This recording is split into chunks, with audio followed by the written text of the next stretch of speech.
It will be a year since the Life Esidimeni arbitration hearings wrapped up. To date, no arrests have been made for the 144 psychiatric patients that died after being moved from Life Esidimeni centers to unlicensed NGOs across Gauteng. Our reporter Zikona Chona has been following the story. She joins us now in studio. So Zikona, the NPA doesn't have very comforting words when it comes to their investigations in this matter.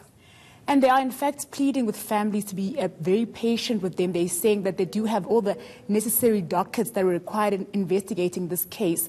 But it's taking them a very long time because it's quite a lot of information to go through. They couldn't give us much information today, saying that it's very unusual for them to give comment on cases that are still in progress. But what they were able to say is that they are working on the matter and they will get back to families as soon as they have any information that they can give them.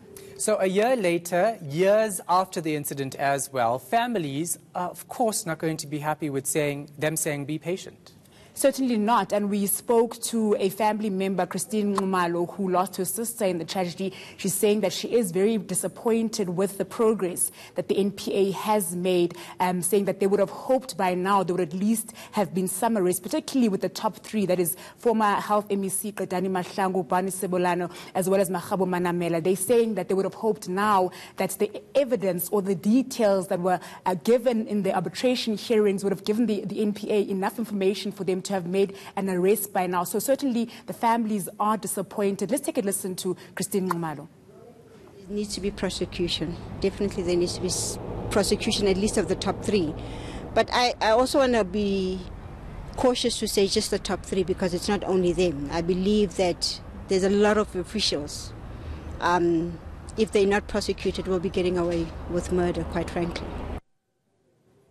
And remind us of the recommendations from the arbitration process about what should happen going forward.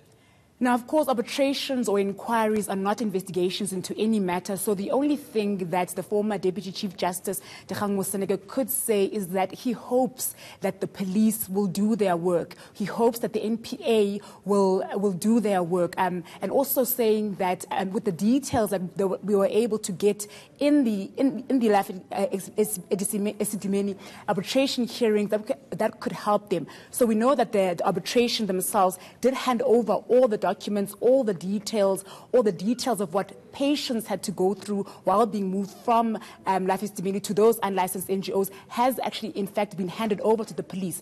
The police are saying that they have conducted their investigation, they are done. So now it's up to the NPA to make sure that this case does indeed see the light of day. So what families are very disappointed by, if I can just backtrack to that, is the fact that there are a lot of commissions that are happening right now. And for them, it seems as though the lives of their loved ones are being forgotten. So they're hoping that, given that there are a lot of things that the country seems to be hearing details about in terms of corruption and so forth, they're hoping that the lives of those 144 patients who died, as well as those who survived this tragedy, will not be forgotten. All right, thanks so much for that. Appreciate it. Our reporter Zikona Chona is, of course, monitoring that story for us.